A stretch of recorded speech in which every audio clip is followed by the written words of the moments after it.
भगवान समंत भद्र स्वामी की, परम पूज्य आचार्य भगवान देवसेन महामुनिराज की, परम पूज्य आचार्य भगवान राष्ट्र गौरव गणाचार्य श्री विशुद्ध विराग सागर जी महामुनिराज की, परम पूज्य आचार्य भगवान अध्यात्म योगी चर्या श्रमणी 108 विशुद्ध सागर जी महामुनिराज की, द्वादशांग जिनवाणी माता जय बोलो सरलतम सहजतम श्रमण रत्न परम पूज्य मुनिश्री 108 समत सागर जी महामुनिराज की। नमोस्तु भगवान नमोस्तु। अनंत काल से यह जीव अपना उपयोग वहां लगाता आया जो उसके जीवन में उपयोगी ना था। जिसका उपयोग जहां होता है वैसा ही उसके अंदर का परिणाम हुआ करता है। उपयोग की वह धारा जो जीव को संसार में भ्रमण कराए और दूसरी उपयोग की वह धारा जो जीव को संसार से पार लगाकर अनंत सुख में शाश्वत सुख में स्थापित कर दे। हर व्यक्ति जीवन में सुख की अभिलाषा लगता है और सुख चाहता है, लेकिन उसकी दृष्टि ना तो आज तक सुख प्राप्त करने की हुई है और ना ही वह आज तक सुखी हो पाया है। उपयोग जहां है वहां उपयोग होता नहीं। उपयोग जहां है वहां उपयोग होता नहीं, और जो उपयोगी नहीं है वहीं सारा उपयोग है। जिसमें उपयोग है वहां उपयोग जाता नहीं। जिसमें उपयोग है वहां मेरा उपयोग नहीं है, और जो उपयोगी होता नहीं है उसकी में मेरा पूरा उपयोग है। और जिसमें उपयोग होता है उसको आज तक मैंने अपने उपयोग से देखा नहीं है। उपयोग अर्थात मेरी जो दृष्टिकोण है, मैं किस तरफ अपना ध्यान ले जाता हूं, यह है वह उपयोग। जहां मेरा उपयोग है वहां उपयोग होता नहीं। मां, जब जब हमने जिन जिन चीजों को अपनी इंद्रियों और मन से ग्रहण किया है वे सब के सब पुद्गल हैं। वे सब की सब पुद्गल की वस्तुएं हैं, और वस्तुएं वह चेतन होती नहीं, वे तो जड़ रूप में दिखाई दे रही हैं। जो पुद्गल रूप वस्तुएं हैं वे सारी की सारी जड़ हैं, उसमें उपयोग ज्ञान दर्शन रूप उपयोग होता नहीं। इसलिए मेरा उपयोग जहां है उसमें उपयोग होता ही नहीं है। वह मेरे जीवन में उपयोगी नहीं है, फिर भी मेरा सारा उपयोग वही है। देख ले, सुबह से लेकर शाम तक मैं जिसे उपयोगी मानता हूं वही मेरा सबसे घाटा करता है। जिसे मैंने अपना माना वही मेरे लिए सबसे बड़ा दुख का कारण बन गया। अब आचार्य भगवान यही आपको समझा रहे हैं, अपना माना, लेकिन तुम्हें यह ध्यान नहीं है अपना माना अर्थात वह तुम्हारा था ही नहीं। जहां आपने लिखा अपनापन आ गया, अपना माना गया है, वह आपका होता नहीं। जो आपका होता है वह आपसे पृथक होता नहीं, और जो आपका नहीं होता है उसे आप बना सकते नहीं। हो सकता है यह हीरापत वालों को यह भाषा थोड़ी गरिष्ठ लग रही हो, गरिष्ठ, लेकिन चिंता नहीं करो। बहुत बार ये होता है मां कि हम जिस जीवन में जीते हैं वहां सामान्य रूप से चला जाता है, और कोई अच्छी चीज, वैसे भी हीरापत नाम है ना, तो इनको पहचान तो होना चाहिए हीरा होता क्या है। यानी देखो, अभी बस आप लोगों को यह समझ में आ जाए कि जब हमारी दृष्टि अभी तक जहां थी वह दृष्टि बहुत बाह्य दृष्टि थी। जहां पर हीरा होता है वहां पर दृष्टि आज तक गई नहीं है। हीरा अर्थात कीमत, जहां पर सबसे कीमत होती है उसकी ओर मेरी दृष्टि नहीं है। मैंने अभी आपसे कहा कि जब जब तुम किसी चीज को ग्रहण करोगे, जब जब आप किसी दूसरी वस्तु को अपना मानोगे, तब तक आप जो हो वह आप नहीं हो पाओगे। आज आचार्य भगवान यह महानतम ग्रंथ तत्वसार मां, ये आचार्य भगवान देवसेन स्वामी कृत तत्वसार चल रहा है। तत्वों का सार क्या है? मैंने तो अभी तक पूरा जीवन असारभूत द्रव्यों में ही व्यतीत किया है, आखिर सारभूत क्या है ये मैं जानता ही नहीं है, सुना ही नहीं है। इसलिए मैंने कहा हो सकता है हीरापत वालों को लग रहा हो कि महाराज जी क्या बोल रहे हो। हाँ ज्ञानी, जिन दर्शन में आए और यह परम अध्यात्म विद्या को नहीं सुन पाए तो फिर जिन दर्शन में आना ही व्यर्थ हो जाएगा। जगत की सारी विद्याओं को जगत के लोग सिखा सकते हैं, लेकिन यदि जगत में भी आके, जिन दर्शन में भी आके आपने यह परम गुणमयी रहस्यमयी विद्या, उसका नाम है अध्यात्म विद्या, इसको नहीं जाना तो अपने जीवन में कुछ प्राप्त नहीं किया। तत्वसार नामक अध्यात्म का महानतम ग्रंथ आज यही बता रहा है मेरी दृष्टि कहाँ है। और जैसी और दृष्टि होती है ना, जगत भूल जाता है आप लोग तो बड़ी अच्छी जगह रह रहे हैं, क्यों? यानी बड़ी अच्छी जगह क्यों रह रहे हैं? ऐसे लोग भी हैं जिनके आसपास में मात्र बदबू आती हो। आपके पास में तो सिटी पार्क है ना, आपके पास में तो क्या है, सिटी पार्क। और यदि यहीं पर नगर निगम का स्थान होता तो आनंद आता कि नहीं? जब सिटी पार्क है तो उसकी खुशबू आपको नहीं पता मां, आपको नहीं पता वास्तविकता में यदि यहां पर 10 पौधे लगा दिए गए, 10 पेड़ लगा दिए गए, अपने आप आपको शीतलता का अनुभव होता है। और यदि यहीं पर से यह सिटी पार्क नहीं होता और यहां पर नगर निगम का कचरे का स्थान होता तो आपको ज्ञात होता कि कितना बड़ा अंतर है। लेकिन चिंता नहीं करें, जैसे आपको पता नहीं था कि हमारे पास कुछ है, वैसे जो लोग नाली के पास रहते हैं, नाले के पास रहते हैं, उनको भी फर्क नहीं पड़ता कि उनका कुछ गड़बड़ स्थान है। आपको पता ही नहीं था कि आपके पास कुछ विशेष है। आपके पास यह विशेष है कि शीतल धारा आ रही है, और शीतल धारा कहां से आ रही है? नगर निगम का कचरे का स्थान ना होकर वह नगर निगम का पौधों का स्थान बना हुआ है, तो शीतलता आ रही है। मां विचार करना, जब पौधे की शीतलता इतनी अधिक है तो जिनेंद्र भगवान के जिन मंदिरों के पास रहने की शीतलता कितनी श्रेष्ठ होती होगी।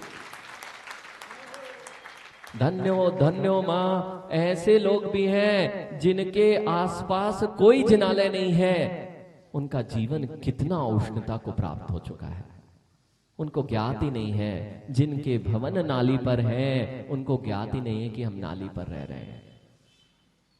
धन्य मानो, धन्य मानो। मैं तो जयपुर वालों को महा सौभाग्यशाली मानता हूं काला जी। क्यों?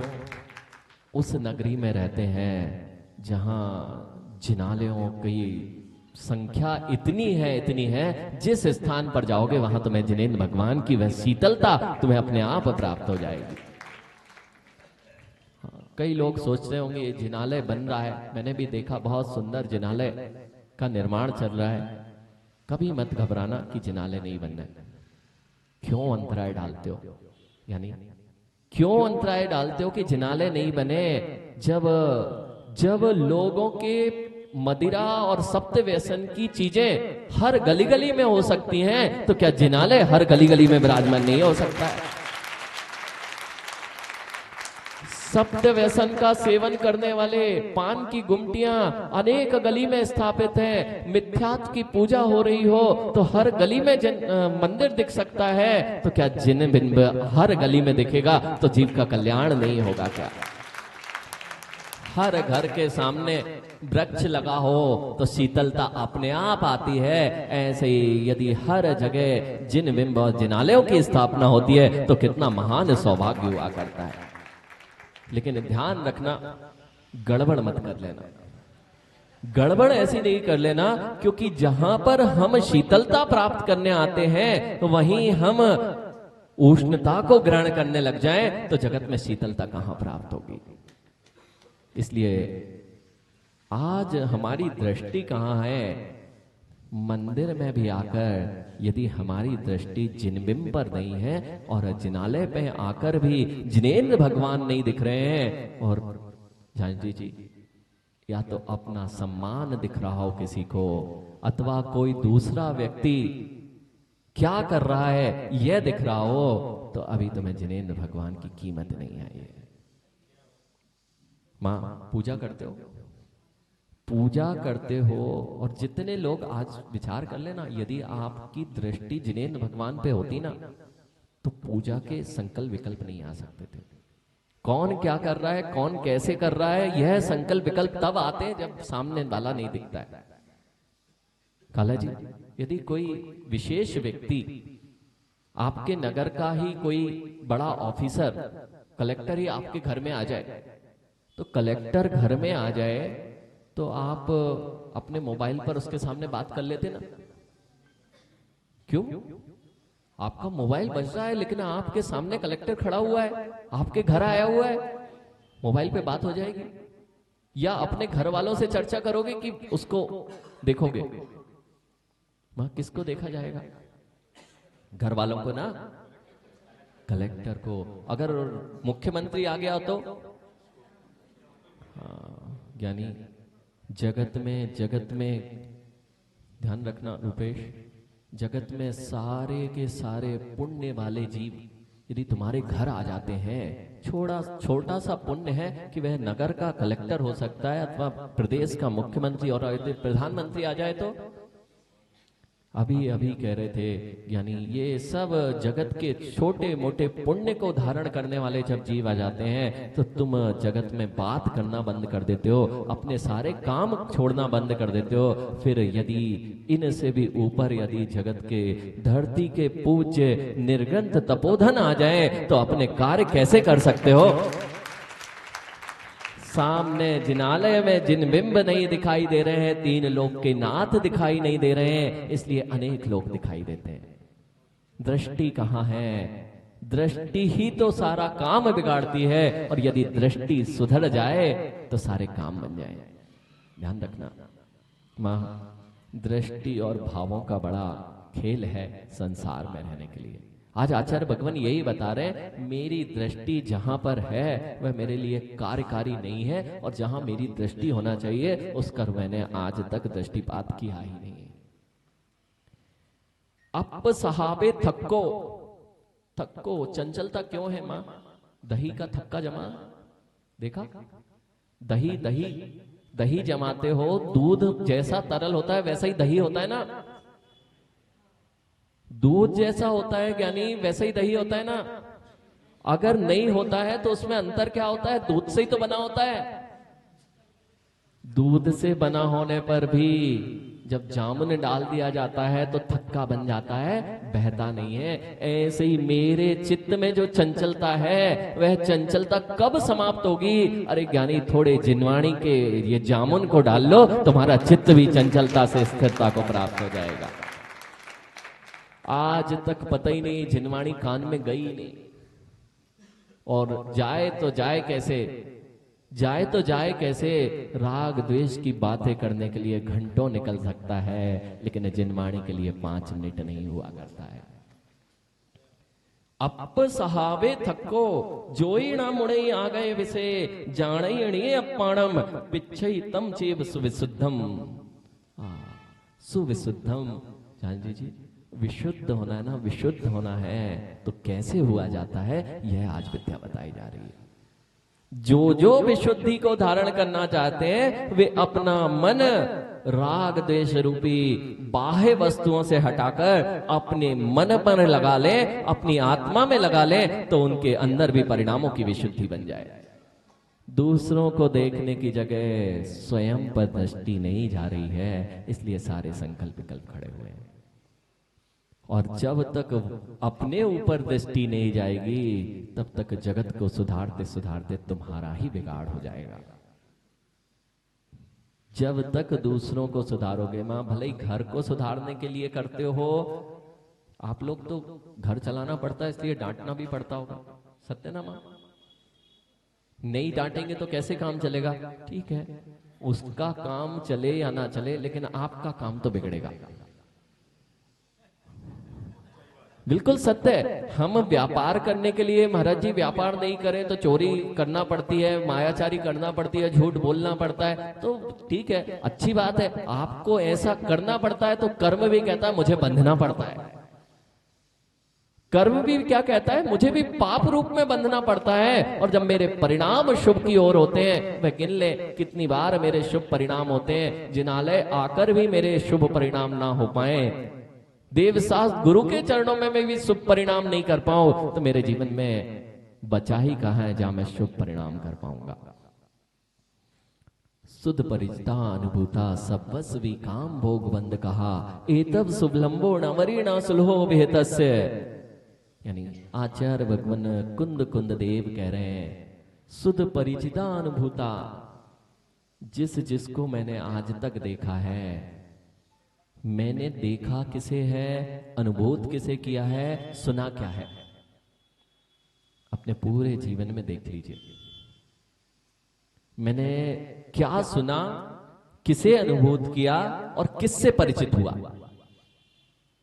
मात्र और मात्र राग द्वेष रूपी काम वासनाओं से, काम भोगों की कथाओं से मैं परिचित हुआ, उसी के बारे में सुना, उन्हीं को देखा और उन्हीं का अनुभव लिया। आज तक जो जिसका अनुभव लेना था वह तो आज तक मैंने लिया ही नहीं। बस नर पर्याय मिली। मैंने आपसे पहले ही कहा, जैन दर्शन में जन्मे और जिन दर्शन, युवाओं आज विचार कर लेना, हो सकता है प्रवचन में जबरदस्ती बैठ गए हो, यानी चश्मे वाले भैया, यानी पहली बार तो बैठा है ना, बस यानी आज समझ लेना कि अपने जीवन में जैसे कहीं पर पड़े पड़े और रत्न मिल जाए, हीरा बड़ा सा, आज तुम्हें जीवन में हीरा मिल गया, बस यही यहां पर लेके जाना।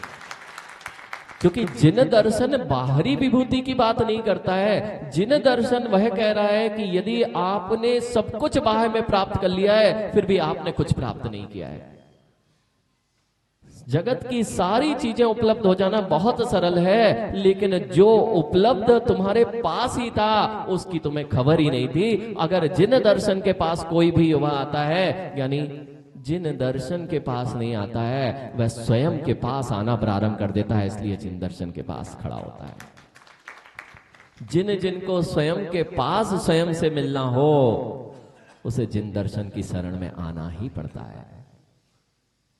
हम नहीं जानते अभी तक, यानी अभी तक हम अपने को ही नहीं जानते हैं, इसलिए जगत में सोचते हैं कि कहीं शांति मिल जाएगी। जिस दिन तुम अपने आप को देखने लग जाओगे, जगत बहुत, कई बार ये होता है यानी, लेकिन देखना काला जी, यदि कोई बुद्धिमान व्यक्ति मूर्खों के स्थान पर पहुंच जाए, अनेकों क्या है, अनेकों महाबुद्धिमान है, ऐसा कहना चाहिए, या कहें अप्रतिबुद्ध लोग हैं, यानी अप्रतिबुद्ध लोगों के बीच में यदि कोई बुद्धिमान पहुंच जाए तो कितना अच्छा होगा ना, यानी बुद्धिमान कहलाएगा ना वह। अप्रतिबुद्ध समझ रहे ना? अरे अज्ञानी जो जीव होते हैं उनके बीच में एकाध ज्ञानी पहुंच जाए तो क्या कहेंगे? ज्ञानी व्यक्ति क्या कहलाएगा? ज्ञानी ना, ज्ञानी नहीं अज्ञानी कहलाएगा। हे युवाओं, सुनना, बहुत अच्छे विचार करना। यदि तुम मंदिर आते दिखोगे ना, तुम यदि जिनालय में देवशास्त्र गुरु के चरणों में दिख रहे हो ना, तो तुम्हारे दोस्त कहेंगे, तुम्हारे मित्र कहेंगे, कहाँ बुढ़ापे जैसा जीवन जी रहा है। देवबंद ज्ञानियों शिवम, यानी शुभम। यदि अज्ञानियों के बीच में कोई ज्ञानी ज्ञान की थोड़ी सी बात करने लगे तो क्या कहलाएगा?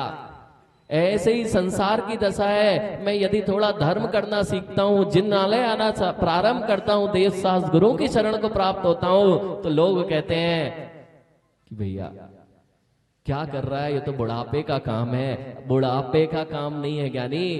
अज्ञानियों के बीच में ज्ञानी को अज्ञानी कह दिया जाता है। ये ज्ञानियों की नहीं, ये अज्ञानियों की सबसे बड़ी भूल है। लेकिन ज्ञानी यदि हो तो समझ जाना चाहिए कि अज्ञानी अज्ञानी ही रहेगा और ज्ञानी तो ज्ञानी ही रहेगा।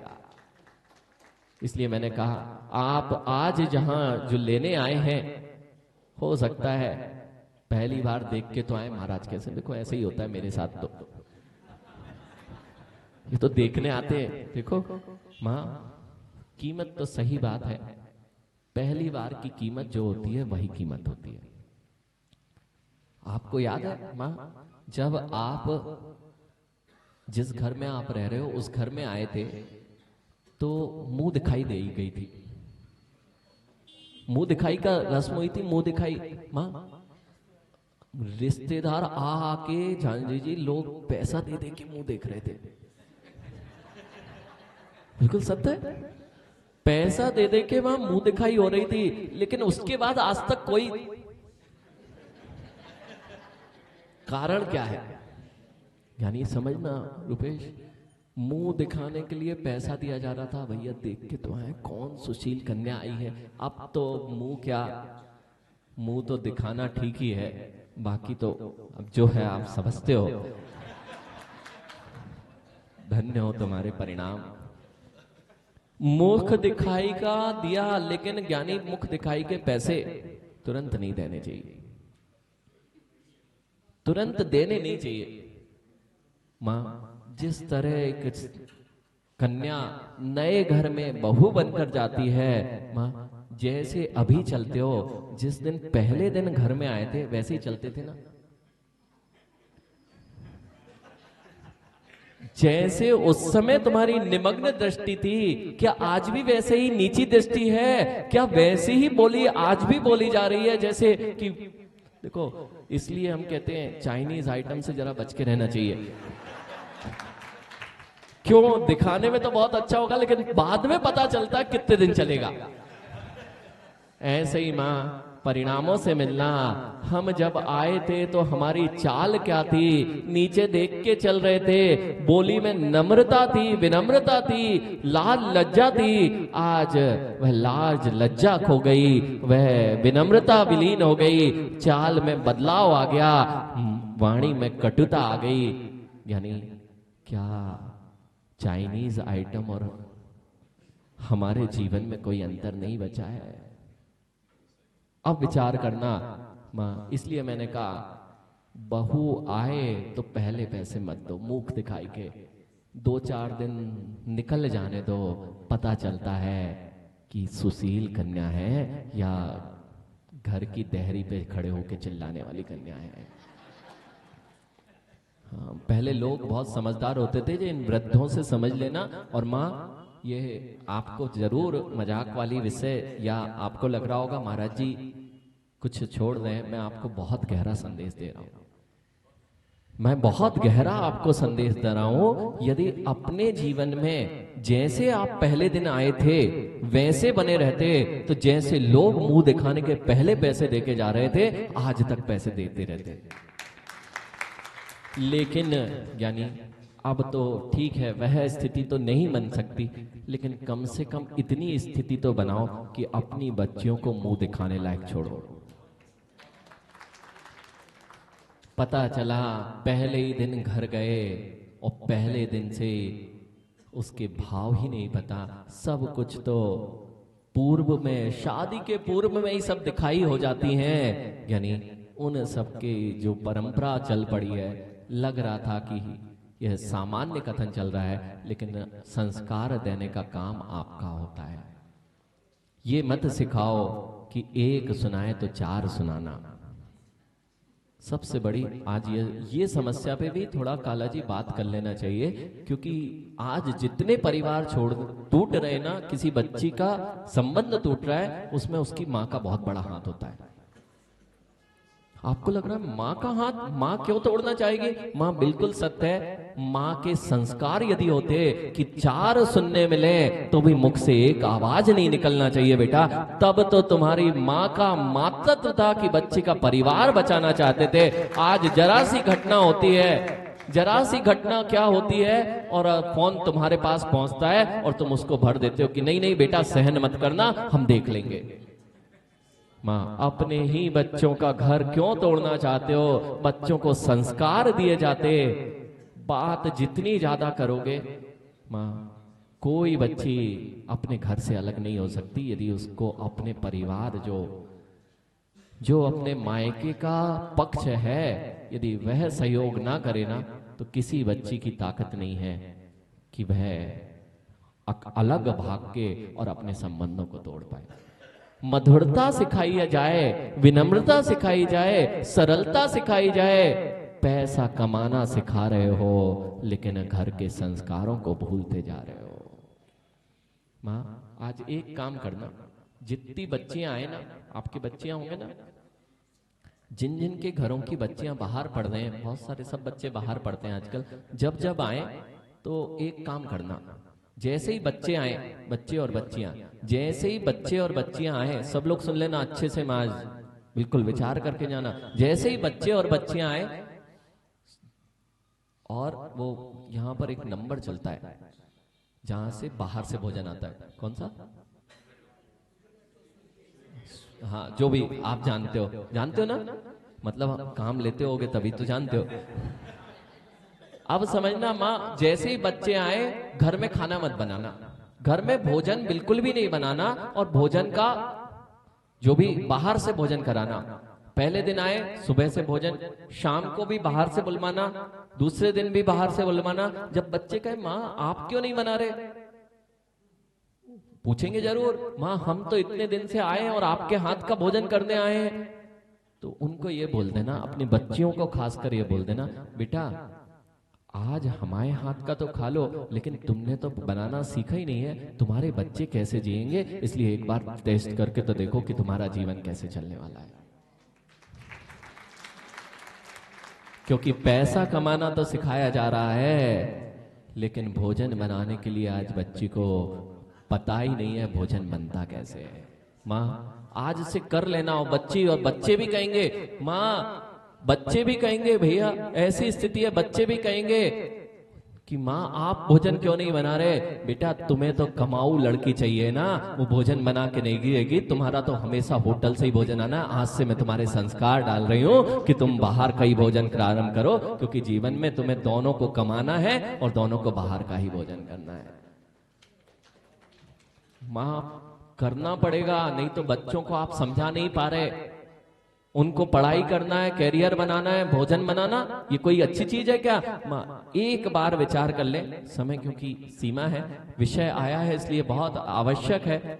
माँ एक बार विचार कर लो, आपके परिवारों में बहुएं हैं, बहुत सारी बहुएं हैं, कौन सी बहू तुम्हारे हृदय पे छाई हुई है, जो लाखों का पैकेज कमा रही है वह, या जो तुम्हारे साथ में बहुत विनम्रता से घर के सारे संस्कार जानती है, अथवा जो अपने घर का पालन पोषण अच्छा करती है, वह तुम्हारे हृदय में अंकित है, या फिर वह अंकित है जिसकी पैसे की सैलरी बहुत अधिक है? अब तो सब चुप हो गए। सैलरी वाली अच्छी लग रही है? मां विचार कर लो। जो घर के संस्कारों को वह नहीं कमा रही, लेकिन जो दो परिवारों को क्या संपूर्ण जगत को एक सा रखने वाली होती है, वह माँ आज भी सम्मान का पात्र होती है। ज्ञानियों ऐसे ही ध्यान रखना, अपने बच्चों को पैसे कमाने वाला तो बना दिया है, भोगों की ओर तो भगा दिया है, लेकिन कभी जीवन में उन्हें जीवन कैसे जिया जाता है ये सिखाना भूलते जा रहे हैं। फिर ताली बजा रहे हैं, धन्य हो तुम्हारी महिमा कि महाराज हम ऐसे ही कर रहे हैं। यानी ऐसे काम नहीं चलेगा। टीकमगढ़ ज्ञानियों, जो आज जो बच्चों के संस्कार हैं, यदि ये बच्चों के संस्कार माँ बच्चियों को साथ में अब क्या करना है, आप जब जब आए ना माँ कर लेना, बिल्कुल पहले ही दिन कर लेना, और भोजन घर पे बनाना नहीं, क्योंकि बच्चे आपकी सुनेंगे नहीं कि सीख लो, तो वो नहीं सीखेंगे। आप तो बोले बिना 2-3 दिन हर दिन कुछ ना कुछ बाहर से व्यवस्था बना लेना, ठीक है? व्यवस्था बनाओगे, वे पूछेंगे जरूर, माँ हम तो 2 दिन को आए और तुम बाहर ले जा रहे हो, हमें तो आपके हाथ का खाना था। माँ ऐसा नहीं बोलेंगे क्या? बिल्कुल बोलेंगे कि आप तो बना ही नहीं रहे हो। माँ उनसे कहना, बेटा तुम्हें जीवन पर्यंत तुमने सीखा नहीं है, सब कुछ बाहर का ही खाना है, तुम्हारे बच्चों को भी बाहर का खाना है, इसलिए मैं क्यों मेहनत करूं, तुम भी ऐसे ही बच्चों को पालोगे तो मैं भी तुम्हें पालना सिखा देती हूँ कि कैसे पले हैं बच्चे। और आपकी महिमा नहीं आती थी उन्हें, उस दिन से महिमा आने लग जाएगी माँ कि माँ के हाथ का भोजन क्या होता है और बाजार से आया हुआ भोजन क्या होता है। बहुत आवश्यक है, नहीं तो ज्ञानी दोनों को कमाने के लिए दोनों को दौड़ना है और भोजन बैठ के। पहले तो माँ एक स्थिति ऐसी थी भैया, जितने लोग बुजुर्ग हैं इसलिए पहले चाल चलन देख के लड़की लाई जाती थी। लड़की के चाल चलन से पता लग जाता था कि घर चलाएगी कि बर्बाद कर जाएगी।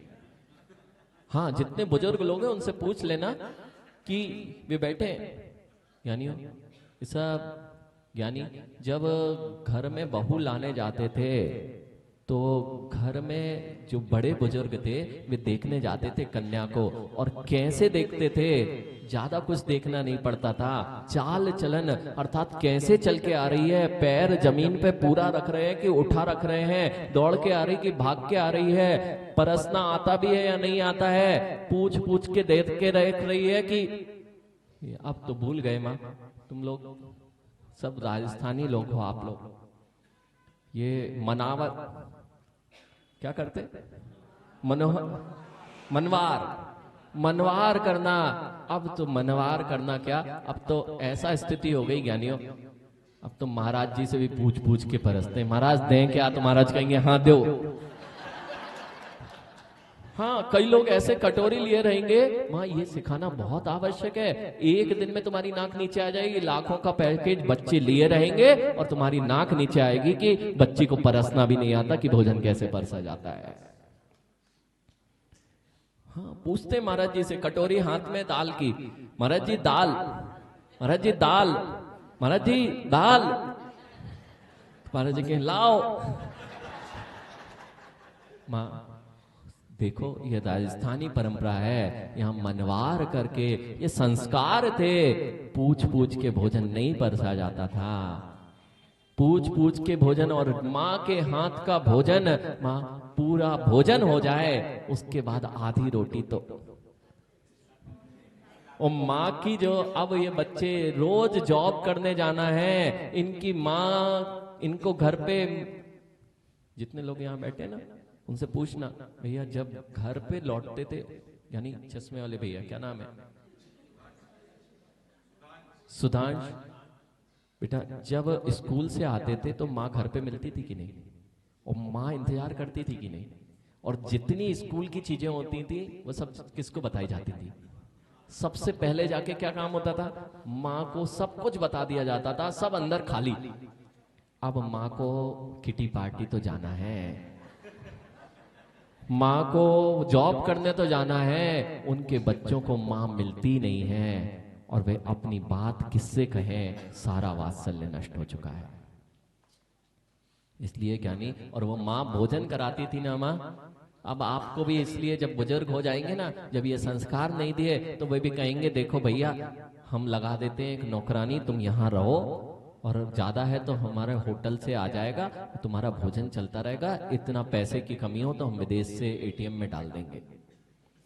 ऐसे ही बहू करेगी, क्योंकि आपको भी कमाऊ बहू चाहिए है, और बच्चे तो कर ही रहे हैं, इसलिए यह भी विषय आपको ध्यान रखना है। माँ भोजन बनाना सिखाओ, साथ साथ में संस्कार देना भी सिखाओ, और भोजन कराया कैसे जाता है यह भी सिखाना पड़ेगा।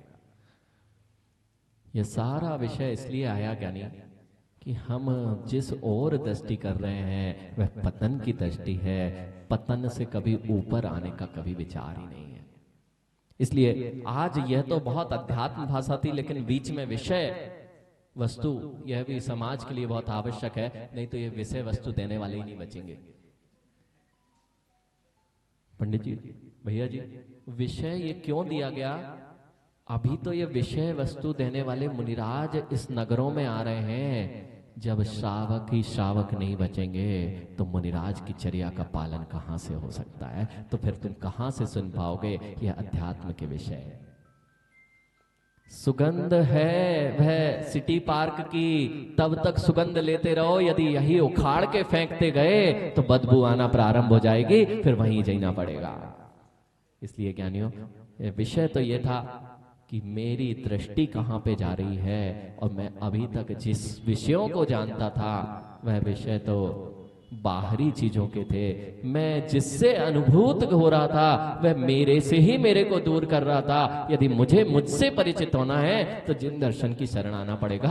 अप्पा शरणम पवज्जामि, चत्तारी शरणम पवज्जामि। क्यों?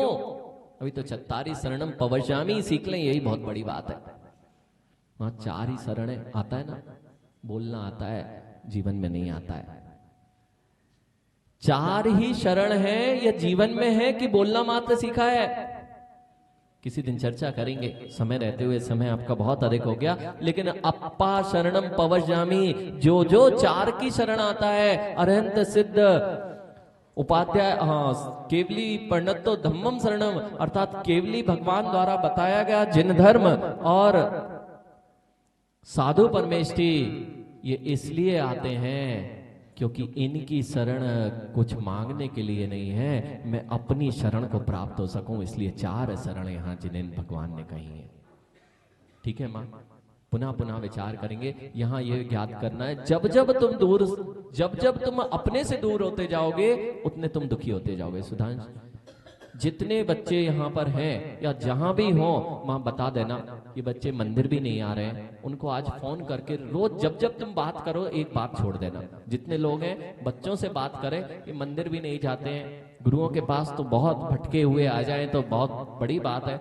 आज एक बात हमेशा कहते जाना, जब जब फोन रखो और बच्चों का भला चाहते हो, क्योंकि जीवन में उतार चढ़ाव आना बहुत बिल्कुल सामान्य विषय है। कभी उतार होगा तो कभी चढ़ाव होगा। जब उतार के दिन आते तो बच्चे के पास कोई सहारा नहीं होता। आज से कहना, जब जब तुम्हें जीवन में कोई भी तकलीफ आए बेटा, बस तुम देव सास गुरु की शरण ले लेना, तुम्हारी सारी तकलीफों का समाधान मिल जाएगा।